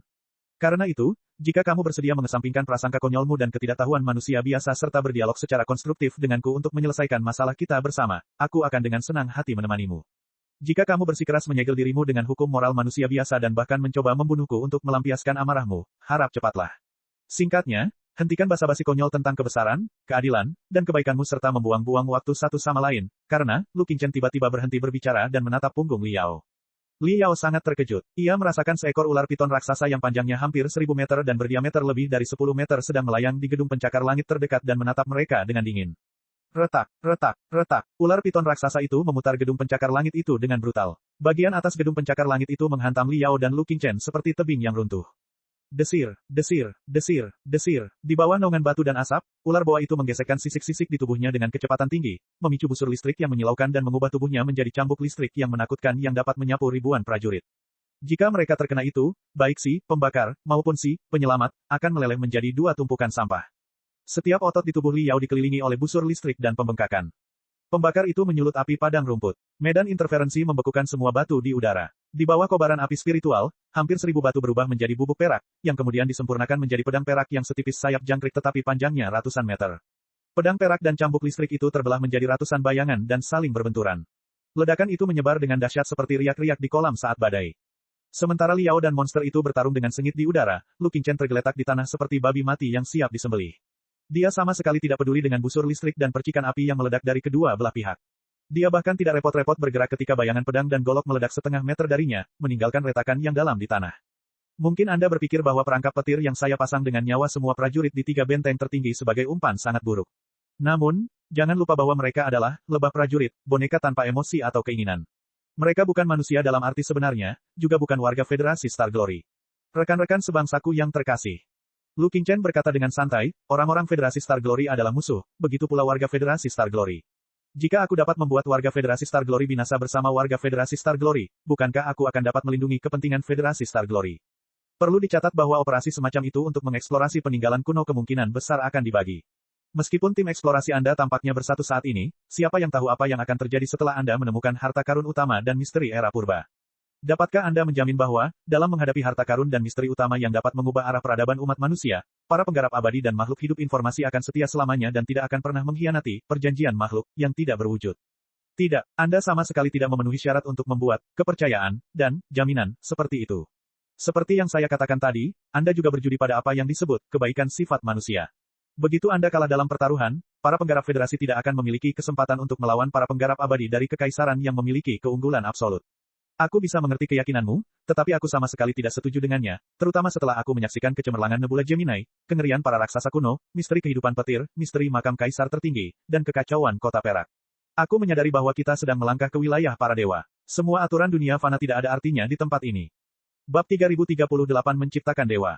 Ledakan. Ketika Lu Qingchen menyatakan bahwa dia adalah dewa, dengan nada tertinggi dan paling bengkok, Li Yao memanipulasi, pembakar, untuk menarik kaki besi raksasa keluar dari dada sang penyelamat. Kemudian dia mengarahkan lengan kanannya, yang telah dibongkar dan dibuka ke dalam kondisi pemusnahan, ke lubang yang rusak di dalam dan menghancurkan dada sang penyelamat menjadi berkeping-keping tanpa ragu-ragu. Tentu saja, pesona Lu Qingchen juga ikut sirna. Apa yang kau lakukan? Tawa aneh Lu Qingchen akhirnya berubah menjadi jeritan memekakkan telinga. Kau membutuhkan aku. Tak seorang pun bisa melarikan diri tanpa kerjasamaku, apalagi mengungkap misteri di balik relik purba. Begitukah? Li Yao tersenyum. Ledakan memekakkan telinga meledak dari pinggang, pembakar. 40 unit tenaga tambahan di punggungnya menyemburkan api yang paling menakutkan pada saat yang sama, membantu, pembakar, berbalik dengan kecepatan seperti kilat dan mengubah aura pedang menjadi lengkungan yang sempurna. Astaga, ular boa petir itu baru saja menerjang mereka dari atas ketika terkena aura pedang yang mengguncang bumi sejauh 7 inci. Setelah jeda 0,01 detik, ular itu masuk lebih dalam, menghancurkan semua yang ada di jalannya, dan menghancurkan semua yang ada di jalannya. Kepala binatang buas yang berdiameter lebih dari 50 meter itu dipotong oleh Li Yao. Ia berguling di antara dinding-dinding yang rusak seperti batu bulat. Darah korosif menyembur keluar dan menghitamkan jalan-jalan dan bangunan-bangunan berwarna perak. Serangan Li Yao belum berakhir. Setelah memenggal kepala ular boa petir, aura pedang itu tiba-tiba melaju kencang dan menebas kaki kanan sang penyelamat. Retak, retak, memanipulasi, pembakar, Li Yao menginjak lutut kanan penyelamat. Kemudian dia memutar pedang dan memotong seluruh kaki kanan penyelamat. Ahahaha. Lu Qingchen menangis kesakitan. Apa kau gila? Apa yang sebenarnya kau lakukan? Ada banyak sekali binatang buas, jebakan yang sangat berbahaya, dan keberadaan kuno yang luar biasa di sini. Kita harus bekerja sama. Kita bisa menyelamatkannya. Li Yao tidak mendengar apapun. Dia mendorong, pembakar, untuk menyeret tubuh ular boa petir yang berkedut itu dan mengarahkan luka berdarah itu ke lubang yang mengejutkan di perut penyelamat. Banyak darah korosif segera memenuhi dada penyelamat, dan membasahi semua unit yang tepat. Unit-unit kuning berkilauan itu segera berubah menjadi hitam dan jelek seperti bangunan-bangunan di kedua sisi jalan, mengeluarkan bau yang menyengat dan korosif. Aliran informasi yang dilepaskan Lu Qingchen segera menjadi tidak teratur dan terdistorsi, seolah-olah tubuhnya basah kuyup dalam hujan asam. Bukankah kau yang mengatakan bahwa kita berdua benar-benar gila dan bahwa kita tidak perlu membicarakan aturan dan akal sehat sama sekali? Dan sekarang kau menyalahkanku atas kegilaanku.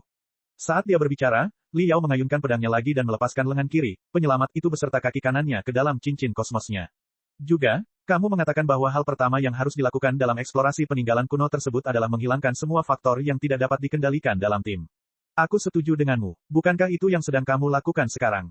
Meskipun dia gila dan licik, Lu Qingchen terdiam cukup lama. Jiwanya menyusut menjadi gumpalan. Ini semua salahmu sendiri. Kamu sudah terlalu sering berbohong kepada semua orang. Menurutku, kamu adalah musuh yang jauh lebih tangguh daripada semua binatang buas lainnya jika digabungkan. Li Yao melepas kaki kiri, penyelamat, itu tanpa tergesa-gesa dan melemparkannya ke dalam cincin kosmosnya juga. Dia berkata dengan santai, aku yakin kau tahu banyak rahasia, dan aku juga yakin rahasia-rahasia itu akan sangat membantuku saat aku menyelesaikan misi, menyelamatkan semua anggota tim eksplorasi, dan melarikan diri dengan selamat. Namun, tidak ada rahasia yang dapat mengimbangi bahaya dan ketidakpastianmu. Oleh karena itu, setelah pertimbangan yang matang, aku tidak keberatan mengeksekusimu di tempat sama sekali. Saat ini, kau hanya memiliki satu lengan, dan unit tenaga jet prajurit Dewa Raksasa masih utuh. Ia masih memiliki mobilitas dan kemampuan tempur paling dasar. Masih ada celah antara itu dan sepotong besi tua, tetapi jaraknya tidak terlalu jauh. Jika kau tidak ingin dicabik-cabik olehku dan dilemparkan ke binatang buas, maka cepatlah dan ceritakan semuanya padaku. Bagaimana aku bisa menyelamatkan Ding Lindang dan yang lainnya? Aku tidak tahu. Lu Qingchen terdiam sejenak. Kemudian dia berkata dengan jujur, seluruh makam kuno kaisar tertinggi makam ilahi makam hitam, dibangun di zona yang sangat tidak stabil. Mungkin dikendalikan oleh jebakan, atau mungkin ruangnya telah runtuh sepenuhnya. Singkatnya, kita sekarang berada di ruang yang berbeda dari Ding Lindang dan yang lainnya. Sepertinya kita semua berada di kota yang sama, tetapi skala dan kompleksitas kota itu jauh di luar imajinasi kita. Tidak hanya ada 6 arah, termasuk utara, selatan, timur, dan barat, ada juga ruang tersembunyi yang tak terhitung jumlahnya serumit sarang semut dan sarang lebah. Itu adalah labirin yang luar biasa. Orang-orang yang Anda pikir begitu dekat dengan Anda mungkin telah dibawa ratusan tahun cahaya jauhnya oleh ruang yang rusak, dan binatang buas super buas di planet lain mungkin telah tertarik oleh riak ruang dan muncul di atas kepala kita. Aku tidak berbohong padamu. Jika kau tidak percaya padaku, kau dapat mencari jaringan komunikasi. Tidak ada respons, kan? Ding Lindang, Long Yangjun, Li Linghai, dan semua orang yang kau bawa tidak dapat dihubungi, kan? Secara logika, itu tidak mungkin. Dalam jangkauan kota yang sama, dengan kemampuan transmisi informasi dari prajurit Dewa Raksasa, seharusnya mungkin untuk menemukan jejak musuh. Namun hal aneh terjadi. Seperti yang kukatakan, ruang terpelintir, terkoyak, dan tersebar. Kita semua terjebak. Oh, kalau kamu tahu koordinat Dinglingdang yang tepat dan punya kemampuan untuk melompati lautan bintang, kamu mungkin bisa melompat ke sisi Dinglingdang. Namun, jangan bilang kalau aku tidak memperingatkanmu. Ruang di sini sangat berliku-liku dan kacau. Berhati-hatilah untuk tidak terjebak di tengah lompatan. Bagaimana kalau setengah dari kalian melompati dan setengah lainnya membeku di dinding ruang? Itu akan sangat canggung, bukan? Hehe. Liao mendengus dan mengambil juru selamat yang hancur itu. Kenapa?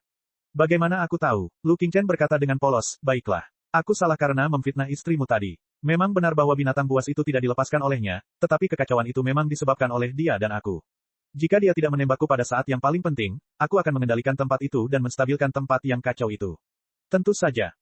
Liao berkata, ceritakan semua yang kau ketahui dari awal hingga akhir. Mengapa kau bersusah payah datang ke tempat ini? Hanya untuk menelan separuh fuksi yang lain. Seberapa banyak yang kau ketahui tentang tempat ini? Apa yang dilakukan peradaban Pangu di sini dengan separuh fuksi yang lain? Kekuatan apa yang menyerang mereka? Jangan sok pintar dan memperburuk keadaan. Aku tahu, dalam pertempuran, Ultimate Rescue, kau menelan banyak data fuksis pada awalnya, dan ketika kau tak tahan lagi, kau membuang beberapa di antaranya. Namun, informasi yang kau buang disaring olehmu, dan informasi yang paling penting ada di perutmu. Katakan padaku apa yang kau ketahui. Aku akan bicara. Aku akan bicara. Batuk-batuk batuk-batuk. Jangan terlalu galak. Sungguh tidak pantas bagimu untuk memasang ekspresi serius seperti itu. Aku lebih suka melihat wajah nakalmu. Lu Qingchen tersenyum sedih. Aku mengatakan kebenaran dari awal sampai akhir. Jika kau bersedia mempercayaiku, tentu saja aku bersedia mengatakan kebenaran kepadamu. Ada banyak tujuan peradaban Pangu membangun laboratorium. Misalnya, penjelajahan tembok hitam, atau penelitian terhadap tawanan legiun pasang surut. Namun, tujuan yang paling penting adalah menciptakan dewa. Apa? Jantung Liao berdebar kencang. Ciptaan Tuhan. Lebih tepatnya, itu adalah mereplikasi dan menghidupkan kembali dewa. Tawa Lu Qingchen berubah aneh dan eksentrik lagi. Para pembuat tembok hitam, generasi pertama makhluk cerdas berbasis karbon di alam semesta Pangu, nenek moyang tertua dari semua peradaban di alam semesta Pangu, secara alami adalah nenek moyang dari peradaban Pangu itu sendiri. Baiklah. Liao bergumam, apa sebenarnya itu? Apa itu, pembuat tembok hitam? Apa itu, dewa? Yang disebut, dewa. Lu Qingchen terdiam sejenak dan memutuskan untuk membuat Liao tetap penasaran. Tak lama kemudian, dia tertawa terbahak-bahak. Itulah kami. Kami adalah dewa. Aku tidak berbohong kepadamu. Ini benar. Kami adalah dewa. Kami adalah pembuat dinding hitam. Kami adalah generasi pertama kehidupan cerdas berbasis karbon di alam semesta Pangu. Kami juga merupakan kehidupan cerdas berbasis karbon terkuat di alam semesta Pangu dan bahkan di multisemesta. Cukup. Liao berkata dengan dingin, apakah kamu sudah selesai menjadi gila? Itu benar. Aku tidak percaya kau tidak menyadarinya. Semakin dalam kita menyelami peninggalan purba, semakin besar kemungkinan tempat ini dipersiapkan untuk kita. Gravitasi, suhu, kelembaban, dan tanaman dari gugusan planet yang tak terhitung jumlahnya di luar sana, prasasti hitam yang aneh, dan celah-celah hitam yang meledak keluar. Semuanya sempurna untuk makhluk cerdas berukuran sedang dan berbasis karbon seperti kita. Kita bukanlah makhluk raksasa seperti klan Pangu atau klan Nua, kita juga bukan makhluk cerdas seperti tumbuhan seperti klan Haoyi atau klan Kuafu. Jawabannya jelas. Kita adalah penguasa sejati alam semesta Pangu. Kita adalah penguasa sejati dunia. Kita adalah dewa yang menciptakan segalanya. Lu Qingchen terus berteriak, saya sangat menghargai teori, peradaban ayah anak, Anda, tetapi Anda salah besar dalam memahami hubungan ayah anak. Sejak awal, peradaban Pangu tidak pernah menjadi peradaban bapak dari peradaban umat manusia. Sebaliknya, kita adalah para bapak yang telah lama binasa dan tertidur lelap. Di sisi lain, peradaban Pangu berusaha sekuat tenaga untuk membangunkan kita dan mencari kebijaksanaan serta perlindungan dari kita, tetapi mereka juga adalah anak-anak yang menyimpan rasa takut dan keinginan untuk membunuh ayah mereka. Bab 3039 Dewa dalam keadaan spora. Tunggu, aku bingung. Liao tertegun sejenak. Dia pikir tidak ada alasan bagi Lu Qingchen untuk mengarang kebohongan yang tidak masuk akal seperti itu, betapapun liciknya dia. Apakah kamu mengatakan bahwa peradaban manusia adalah pencipta peradaban Pangu? Tapi itu tidak masuk akal. Aku tidak meremehkan diriku sendiri, tetapi kemampuan rata-rata manusia jauh dari kemampuan rata-rata spesies kuat peradaban Pangu, belum lagi kita tertinggal dalam eksplorasi ruang angkasa, benda-benda angkasa, manipulasi energi spiritual, dan bidang-bidang lainnya. Apa yang sedang terjadi? Jika manusia saat ini benar-benar pencipta tembok hitam miliaran tahun lalu, bagaimana kita bisa menjadi begitu lemah? Apa yang terjadi dalam miliaran tahun yang telah hilang? Juga, mengapa peradaban Pangu menciptakan kita lagi? Kau pasti tahu tentang spora, kan? Lu Qingchen cukup yakin dengan pertanyaan Liao. Ia menjelaskan, benih banyak hewan dan tumbuhan dapat disimpan di lingkungan yang sangat keras seperti kekurangan air, kekurangan oksigen, atau suhu rendah selama ribuan tahun atau bahkan lebih lama. Ketika saya masih di Federasi, saya diberitahu bahwa para arkeolog menemukan spora tanaman tertentu dari ratusan ribu tahun yang lalu. Spora tersebut tampaknya terkubur jauh di dalam abu vulkanik, dan cangkangnya sepenuhnya terkarbonisasi. Namun, para ahli biologi masih berhasil menghasilkan bunga teratai yang jarang terlihat dan berubah warna dari spora tersebut. Benar, virus Blood Stripe, yang telah menyatu denganmu sejak lama, adalah spora selama perjalanan panjang di lautan bintang, bukan? Mereka memiliki waktu penyimpanan yang lebih lama dan jangkauan yang lebih jauh. Mereka dapat menjelajah di ruang angkasa mendekati nol mutlak selama miliaran tahun melalui multiverse. Secara keseluruhan, ketika lingkungannya keras, Anda harus menahan vitalitas Anda sebisa mungkin, menyegel semua kekuatan dan fungsi yang tidak perlu, dan memampatkan serta melipat semua informasi genetik secara mendalam. Ketika waktu dan lingkungannya cocok, Anda dapat melepaskannya sepenuhnya dan tumbuh dari benih kecil menjadi pohon raksasa yang menutupi langit dan bumi. Ini adalah kemampuan yang dimiliki banyak spesies. Ya, jadi bagaimana? Sesi, Li Yao mengerutkan kening. Apa hubungan antara spora dan manusia? Tentu saja, Lu Qingchen terkekeh. Manusia adalah spora. Lebih tepatnya, manusia saat ini adalah bentuk spora dari pembuat tembok hitam. Apakah kau mengerti? Justru karena pembuat tembok hitam menyegel 99% kemampuan mereka, mereka dapat mempertahankan kekokohan dan stabilitas informasi genetik mereka dan tiba di alam semesta Pangu melintasi multiverse dan miliaran tahun. Apa? Pupil mata Li Yao mengerut hebat. Butuh waktu 10 detik baginya untuk mencerna kesimpulan mengejutkan Lu Qingchen. Maksudmu, kita hanyalah spora saat ini. Memang benar, meskipun kita tampaknya memiliki semua anggota tubuh, kita dapat berlari dan melompat. Kita bahkan memiliki kemampuan untuk berpikir dan emosi yang luar biasa. Kita juga dapat menguasai teknik-teknik yang merusak melalui pelatihan. Namun, menurut standar pembuat tembok hitam, kita masih spora yang tidak penting yang masih dalam tidur nyenyak yang hampir abadi. Dengan kata lain, potensi yang tak terbatas masih tersimpan di dalam tubuh kita. Kita dapat meningkatkan kemampuan kita hingga 100 kali lipat dan kembali ke bentuk pembuat tembok hitam, yang sebenarnya menyelesaikan transformasi dari manusia menjadi dewa. Lu Qingchen menjawab dengan cepat, saya tahu teori seperti itu terdengar agak tidak masuk akal, tetapi itu adalah penjelasan yang paling masuk akal. Mengapa peradaban Pangu menginvestasikan begitu banyak sumber daya untuk menciptakan manusia alih-alih memurnikan sejumlah besar boneka spiritual yang sepenuhnya otomatis dengan baja dan kristal? Anda tahu bahwa, dalam kebanyakan kasus, efisiensi boneka spiritual tidak lebih rendah dari manusia, dan mereka tidak merepotkan seperti manusia. Peradaban Pangu telah lama memiliki prosesor kristal yang sangat canggih, spiritual nexus, dan teknik pemurnian boneka spiritual. Eksplorasi mereka di bidang otomatisasi penuh telah sangat berhasil. Jika mereka hanya membutuhkan alat, mereka bisa saja menggunakan boneka spiritual. Mengapa mereka harus bersusah payah menciptakan makhluk yang tampaknya lemah, cerdas, berbasis karbon yang terbuat dari daging dan darah?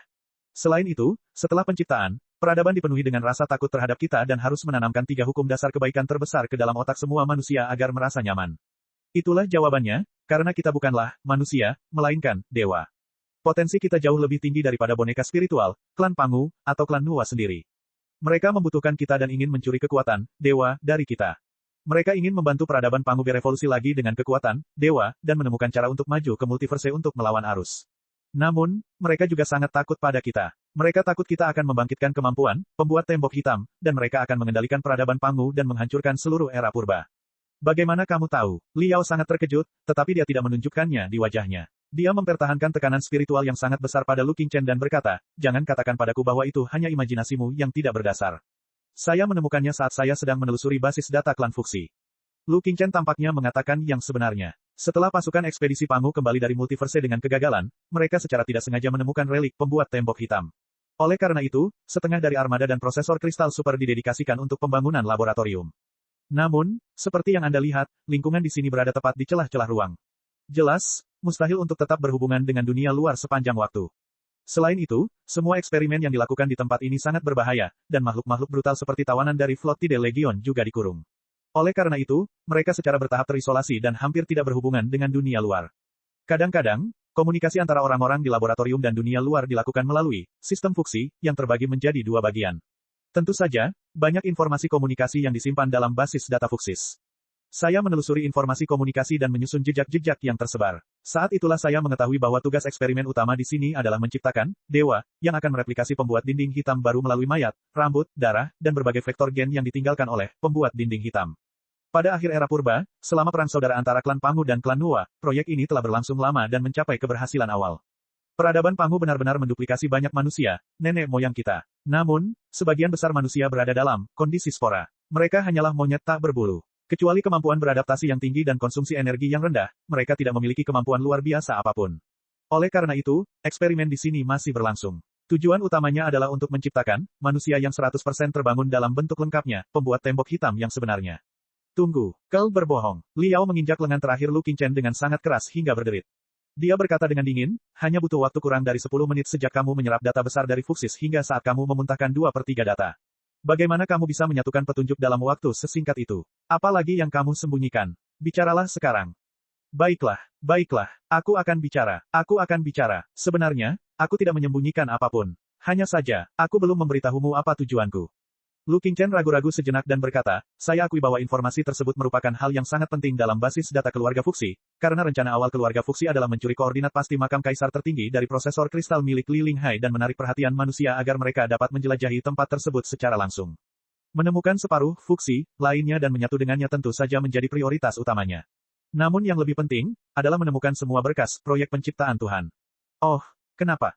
Liao bertanya dengan rasa ingin tahu, Fuxi adalah kecerdasan buatan yang kuat atau kehidupan informasi.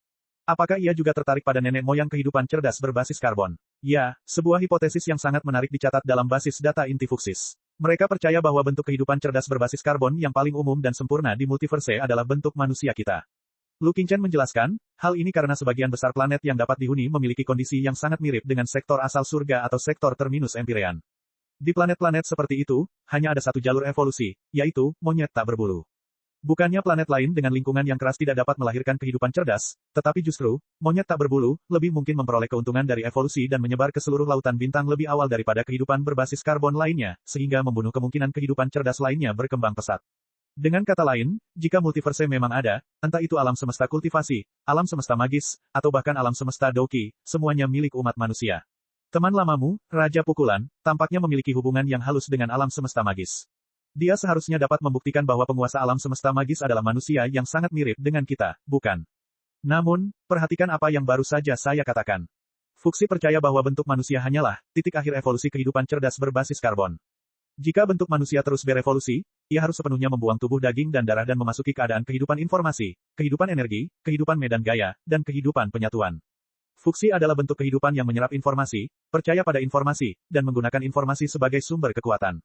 Ia percaya bahwa diri yang diciptakan oleh peradaban Pangu jauh dari sempurna. Antara peradaban Pangu dan dirinya sendiri, terdapat bagian paling penting dari evolusi, yaitu semua informasi tentang pembuat dinding hitam. Hanya dengan menyerap semua informasi tentang pembuat dinding hitam dan memungkinkan orang-orang yang hidup di dunia virtual yang diciptakannya untuk dibuka dari keadaan spora ke bentuk lengkap, ia dapat mencapai lompatan baru dan menyelesaikan evolusinya. Baru pada saat itulah ia dapat memiliki 100% kemampuan untuk memanfaatkan semua sumber daya di alam semesta Pangu dan maju ke multisemesta untuk melancarkan perang terakhir melawan arus. Ini adalah seluruh rencana klan Fuxi. Bab 3040 Awal Kebangkitan. Tidak heran Fuxi begitu yakin bahwa tidak masalah bahkan jika kekaisaran, federasi, dan aliansi suci lumpuh dalam perang.